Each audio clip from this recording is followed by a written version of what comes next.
dari kelompok 3 yang beranggotakan saya sendiri, Dwi Farista, dengan NPM 1901042001.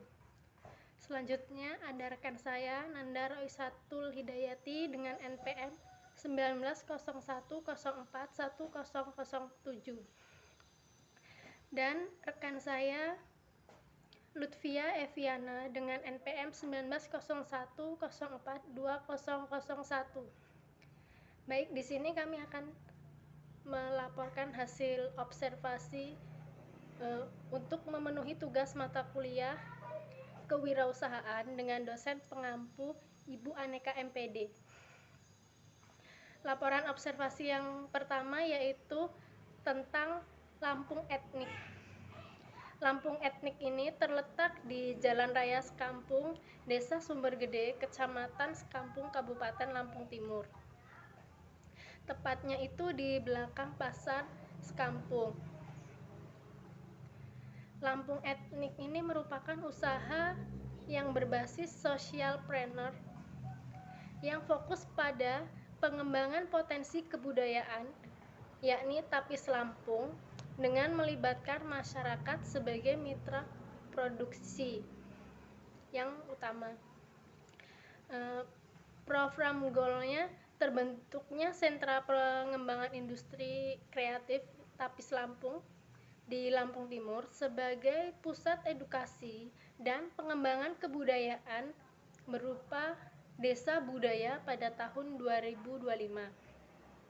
Tujuan dari Lampung Etnik ini sendiri yaitu menjadikan Lampung Etnik sebagai role model pengembangan kebudayaan Tapis Lampung dengan sistem pemberdayaan masyarakat di sekitarnya. Mereka memutuskan untuk pindah di belakang Pasar Sekampung. Walaupun tempatnya berbentuk rumah, namun di sanalah tempat khusus untuk memproduksi barang. Barang yang diproduksi yaitu berupa kerajinan tangan, kombinasi dari bahan tapis dibuat berbagai macam-macam kerajinan tangan. Kondisi Lampung Etnik. Lampung Etnik ini berdiri pada tanggal 20 November 2018 hingga sampai sekarang. Ini telah membentuk 8 kelompok mitra dengan total lebih dari 165 orang tergabung di dalamnya.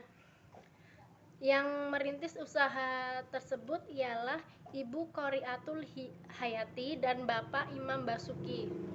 Tahun 2018, tepatnya tanggal 20 November, baru 3 tahun berjalan, tempat pertama Lampung Etnik ini berada di SMK Muhammadiyah karena tempatnya terlalu kecil dan sempit dan pemesanannya mulai banyak.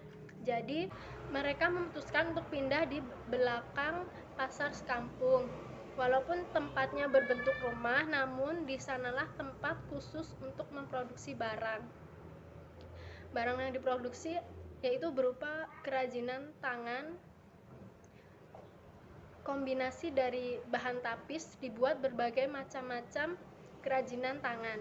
Baik, di sini saya Nanda Roisatul Hidayati akan menjelaskan tentang apa saja sih yang kita persiapkan sebelum melakukan observasi. Jadi yang pertama, kita menentukan apa tujuan dan fungsi observasi tersebut. Yang kedua, kita menyiapkan data-data yang berkaitan dengan fungsi dan tujuan observasi ini. Kemudian yang ketiga ada melakukan survei tempat. Yang keempat ada menemui narasumber sebagai orang yang akan kita wawancarai. Kemudian yang terakhir melakukan observasi. Jadi di sini selanjutnya pelaksanaan observasi ini kita lakukan pada hari Kamis tanggal 29 April 2021 yang bertepatan di Desa Sumbergede, Sekampung, dan lokasi observasi ini cukup strategis karena berdekatan dengan pasar tradisional Sekampung dan juga jalan lintas. Jadi, bisnis Lampung Etnik ini merupakan bisnis yang berbasis socialpreneurship ataupun suatu bisnis yang menjunjung suatu kearifan lokal atau budaya Lampung, terkhususnya kain tapis Lampung, dan melibatkan masyarakat sekitar sebagai mitranya terkhusus bagi ibu-ibu yang menganggur. Di sini sudah tergabung sekitar 165 sampai 200 orang sebagai seorang mitra, baik itu mitra produksi maupun mitra pengrajin.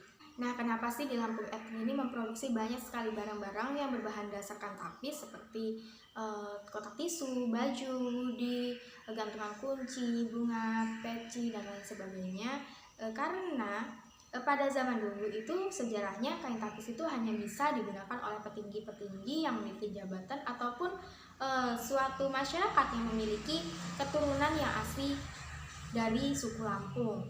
Tetapi sekarang Lampung Etnik ini memodifikasi agar tapis ini bisa digunakan oleh masyarakat umum.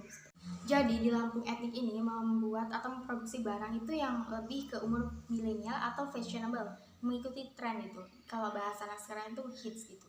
Jadi nggak ketinggalan zaman gitu. Seperti contoh nih, ketika sekarang nih musimnya yang lagi ngetren ini hoodie. Jadi usaha ini membuat hoodie itu dikombinasi dengan tapis. Jadi kita ini tetap bergaya tetapi tidak melupakan budaya.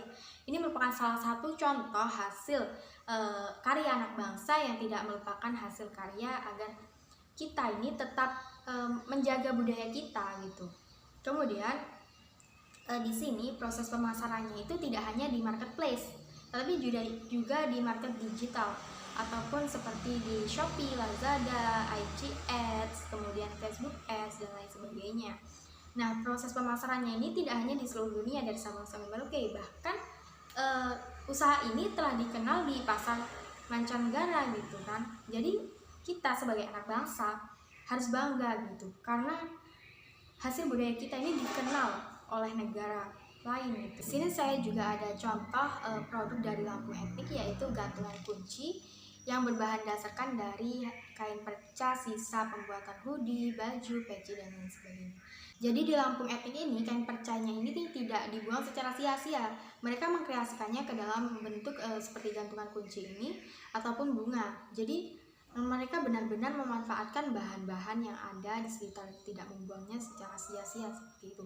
Nah, selain itu setelah dikreasikan ini nilai jualnya juga lebih tinggi. Hambatan pelaksanaan. Proses pembuatannya kain tenun dengan cara tradisional benar-benar dianyam menggunakan kekang alat kayu yang biasanya dipakai ibu-ibu. Nah, nanti kain tenunnya ditenun satu persatu. Kain tenunnya ditenun satu persatu sampai selesai. Prosesnya, kalau ibu-ibu yang sudah mahir 1,5 jam sudah jadi, dan untuk yang awalan lama karena rumit. Kualitas emang benar-benar masih manual. Rumitnya bukan di bagian pembuatan, tapi rumitnya di bagian desain yang mau ditampilin. Buatnya hanya kainnya saja di tempat ini. Kalau untuk barang-barang lain ada kerjasama dari pihak lain. Usaha pemecahannya, mereka menjual berbagai produk lebih di digital marketing dari mulai Shopee, Lazada, Tokopedia, dan lain-lain.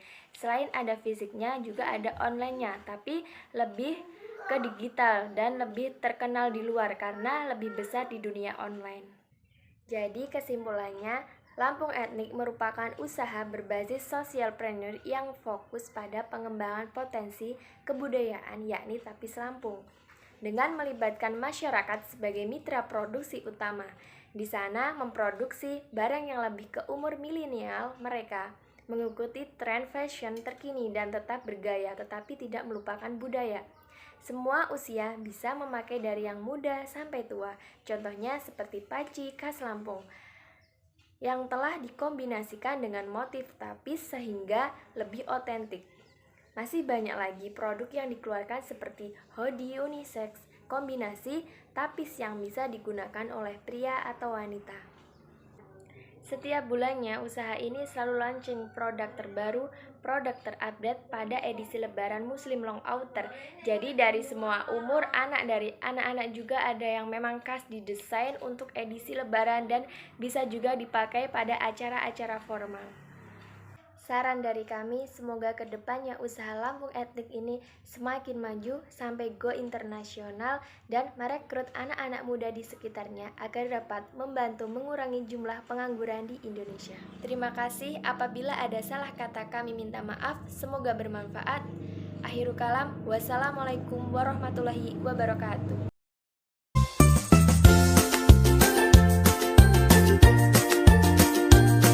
Dan observasi yang kedua yaitu kami lakukan di keripik pisang tunas yang bertempat di Jalan Mujahir nomor 27 Yosodadi Metro Timur. Kondisi lokasi sangat baik, bersih dan rapih, dan mudah untuk dicari para konsumen yang akan membeli keripik pisang tunas untuk dijadikan oleh-oleh khas Metro. Dan gerai keripik tunas ini cukup mudah untuk dijangkau pengunjung, bahkan mudah ditemui di antara beberapa penjajah olahan pisang lainnya di lokasi yang sama. Dan persiapan pelaksanaan kunjungan lokasi pada saat hendak melakukan kunjungan ke lokasi keripik pisang tunas memang sudah direncanakan ya bagi semua mahasiswa.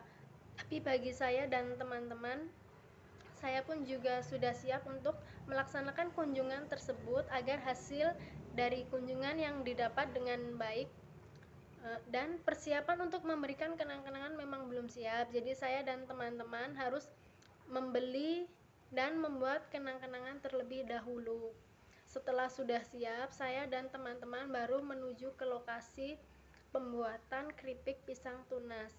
Baik, di sini saya Lutfi Afiana akan menjelaskan apa saja sih yang perlu dipersiapkan dalam melaksanakan observasi. Nah, pada saat hendak melakukan kunjungan ke lokasi keripik pisang tunas, memang sudah rencana bagi saya dan teman-teman. Kami pun juga sudah siap untuk melaksanakan kunjungan tersebut agar hasil dari kunjungan yang didapat dengan baik. Persiapan untuk memberikan kenang-kenangan memang belum siap. Jadi, kami harus membeli dan membuat kenang-kenangan terlebih dahulu. Setelah sudah siap, baru kami akan menuju ke lokasi keripik pisang tunas. Pelaksanaan kunjungan lokasi berjalan dengan baik tanpa ada suatu halangan apapun. Ketika melaksanakan observasi di tempat, kami melakukan tanya jawab kepada pemilik toko keripik tunas pisang Metro, kemudian melakukan wawancara kepada karyawan-karyawan yang bekerja di toko keripik tunas pisang Metro tersebut. Dari pengupasan kulit pisang, penyucian pisang, pemotongan pisang, penggorengan, pengeringan, sampai selesai dan diberi rasa, makanan kemudian dikemas dengan baik. Hamparan pisang kepok dengan bentuk prima langsung terlihat di sepanjang lorong yang kami lalui. Menuju bagian dapur, kami langsung terkesan dengan suasana dapur yang bersih, aliran irigasi yang baik dengan sistem pembuangan air bekas pencuci pisang tertata dengan rapih. Tak ada kotoran yang menumpuk tinggi layaknya di beberapa pabrik pengelolaan makanan yang dulu pernah saya jumpai. Saya dan teman-teman langsung melakukan interaksi di dapur yang cukup luas tersebut dengan pengaturan aktivitas yang rapi. Pengupasan pisang ini bisa dilakukan dalam sehari sebanyak 300 sisir pisang kepok kualitas prima ini. Dalam proses pengupasan dan pencucian pisang, terdapat 3 karyawan dengan pembagian dimulai dari pengupasan kulit pisang hingga menghasilkan daging pisang yang sebelumnya telah diberikan dengan air bersih. Lalu proses pemotongan pisang dengan bentuk pisau khusus setelah kondisi pisang kering. Setelah pisang kering, pada proses pengirisan pisang, alat yang digunakan menggunakan alat tradisional yang dibuat dari kayu sebagai pegangan atas, kemudian aluminium sebagai pemotongnya. Karyawan yang bekerja sebagai pemotong pisang terdapat 3 karyawan. Tahap selanjutnya adalah penggorengan. Agar menghasilkan potongan keripik pisang yang gurih, maka setiap petugas yang menggoreng harus memisahkan pisang yang telah diiris dan tumpukan irisan lainnya.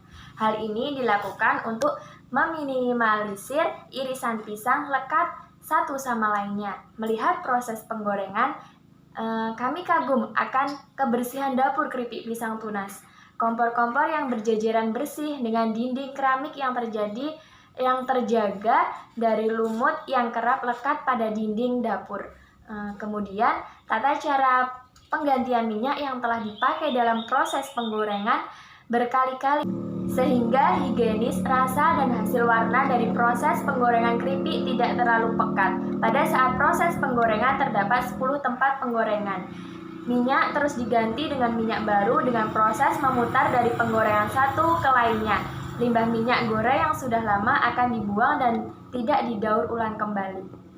Proses pengeringan keripik tunas dilakukan selama 5 menit agar minyak goreng pada keripik tuntas dan tidak menyebabkan keripik menjadi lunak saat dimakan. Setelah melewati proses pengeringan, maka keripik selanjutnya dikemas di dalam plastik yang sudah disiapkan dengan diberi rasa makanan. Contohnya seperti rasa coklat, stroberi, original, jagung, dan lain-lain. Lalu selanjutnya proses penimbangan keripik dengan berat 150 gram menggunakan timbangan digital. Perekat dilakukan saat keripik sudah siap untuk dijual. Dari hasil observasi yang kita lakukan yang bertepatan di Kota Metro, kita banyak sekali mendapat pengalaman seperti dari proses pembuatan keripik, kemudian proses promosi keripik hingga pemasaran keripik tersebut. Hal tersebut bukanlah hal yang mudah bagi seorang perintis hingga mempunyai usaha yang sangat besar sampai saat ini. Kritik dan saran dari kami, semoga usaha keripik ini bisa dikenal di seluruh Indonesia.